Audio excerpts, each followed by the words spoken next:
2019년 런던의 한 패션쇼. 영국의 패션 디자이너 에드워드 크러칠리의 쇼에 익숙한 모자를 쓴 모델이 등장하는데요. 시선을 사로잡은 모자는 바로 조선의 갓입니다. 디자이너는 갓의 심플함과 가벼움, 강렬한 실루엣의 아름다움을 느꼈다는데요. 그런데 100여 년 전 이 멋을 먼저 알아본 이들이 있습니다. 모자는 당시 서양에서도 흔히 볼 수 있는 패션 아이템이었는데 왜 그들의 눈에 조선의 모자가 독특해 보였을까요? 남다른 개성으로 시선을 사로잡은 조선의 모자. 단순한 패션을 넘어 다양한 의미를 지닌 조선의 멋을 소개합니다.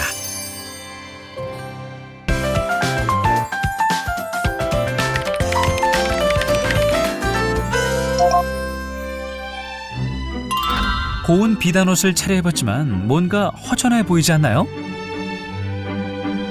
당시 조선에서는 맨 상투 차림을 예의에 어긋난다고 여겨 모자를 쓰고 다녔는데요.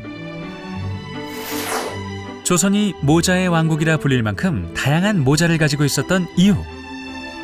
신분에 따라, 장소에 따라 쓰는 모자가 달랐기 때문입니다. 우리가 자주 보는 지폐만 봐도 그 차이를 확인할 수 있는데요.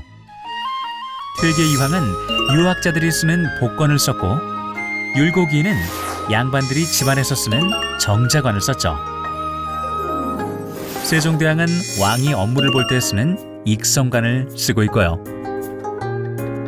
모자만 보고도 이 사람의 신분이 무엇인지, 집에서 쉬고 있는 것인지, 외출하는 것인지, 어떤 일을 하고 있는지 짐작할 수 있었습니다.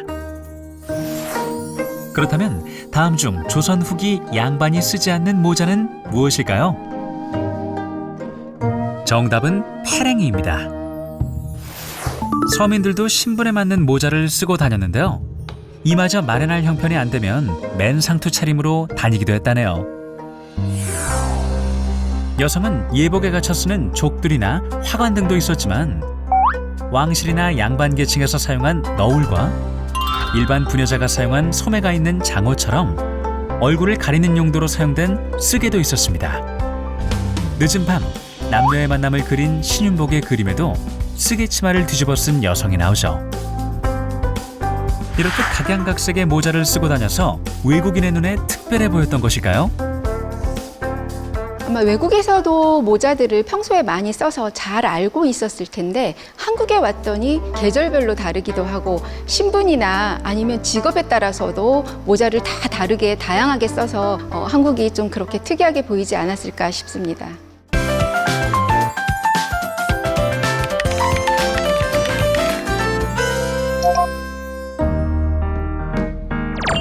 바른 옷차림에서 바른 정신이 나온다고 생각한 조선시대 선비들. 많은 모자 가운데서 선비 정신을 대표하는 모자가 있는데요. 바로 갓입니다. 외투와 신발은 벗어도 머리 위에 머무르니 평생을 붙어 다니는 영원한 검은 후광이다. 비가 오면 갓 위에 갈모를 겹쳐 쓰고, 날씨가 추우면 먼저 휘양을 쓰고 그 위에 갓을 쓴 선비들. 선비들이 갓을 고집한 이유는 무엇일까요? 선비들에게 있어서 이 의관정제란 삶의 한 부분이고 그분들 선비들의 어떤 자긍심, 품격, 지위를 나타내는 것이기 때문에 갓을 쓰는 방법에서도 바른 선비 정신을 엿볼 수 있는데요. 우선 상투를 틀어 그 위에 상투관을 올리고 머리카락이 흘러내리지 않도록 망건을 두른 뒤 머리에 맞게 조절합니다. 이제 탄건을 쓰고 그 위에 갓을 쓰는데요. 여기서 포인트! 갓은 이마를 덮고 쓰는 것이 아니라 머리에 얹는 느낌으로 쓰는 것이 바른 착장법입니다. 원래 갓은 대나무로 만든 죽새 공예품이었습니다. 대나무로 대우와 양태를 따로 만들어 조립하였는데요. 시간이 흐른 뒤에도 양태는 여전히 대나무로 만들었지만 대우는 말총으로 만들기 시작합니다. 왜 대나무 대신 말총을 쓰기 시작했을까요? 조선시대 집의 문은 낮고 좁아 문을 열고 방으로 들어갈 때 고개를 숙이면서 대나무로 만든 대우가 깨지거나 부러지곤 했기 때문입니다. 이처럼 조선 남성들이 자주 썼던 갓은 편의에 따라 재료도 변하고 유행에 따라 모양도 달라졌는데요.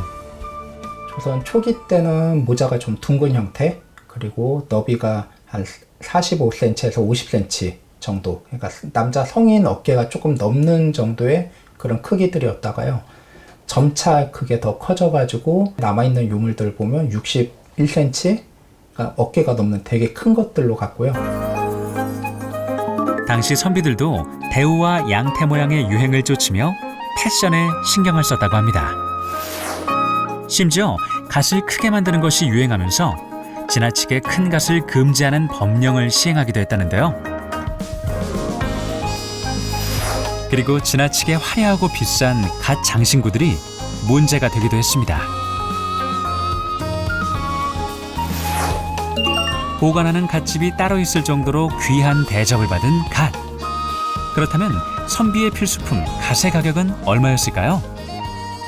말총이라는 재료, 그다음에 또 대나무는 미리 준비해서 실처럼 가늘게 만들어야 되고, 그렇게 해서 양태와 청모자를 만들었다 하더라도 양태와 청모자를 연결하는 또 입자장이라는 장인이 필요한데, 그분의 공과 인력과 그리고 많은 시간이 필요합니다. 그래서 조선시대 때도 금액으로 보면 뭐 한 달 반 월급, 공무원으로 그렇게 쳤을 때, 관리의 월급으로 쳤을 때 그렇게 들었다고 하고, 갓이 비싼 이유는 사람의 손으로 한 땀 한 땀 만들기 때문인데요. 대나무와 말총으로 하나의 갓을 만드는데 보통 한 달 이상 걸렸다고 합니다. 검게만 보이는 갓을 자세히 들여다보면 장인의 손끝에서 탄생하는 섬세한 아름다움을 찾을 수 있는데요. 하지만 조선 선비의 모자로 불리던 갓은 1895년 단발령의 실시로 쇠퇴하기 시작합니다. 갓을 쓰는 사람이 줄자 자연스럽게 갓을 만드는 장인도 줄어들었는데요. 저 4대째인데요. 저 16살부터 간대를 해가지고 지금 60명이 넘어요. 입사장에서는 2분이요. 양태장은 1분, 총모자장 1분 그렇게 했습니다. 길거리로 간모자를 엮는 일이요. 수백 년 전의 모자가 다시금 세상의 주목을 받을 수 있었던 건 전통을 묵묵히 지켜온 장인들이 있었기 때문은 아닐까요? 단순한 패션 아이템이 아닌 시대의 정신을 상징하는 갓. 바른 마음가짐을 소중히 여긴 우리의 문화유산입니다.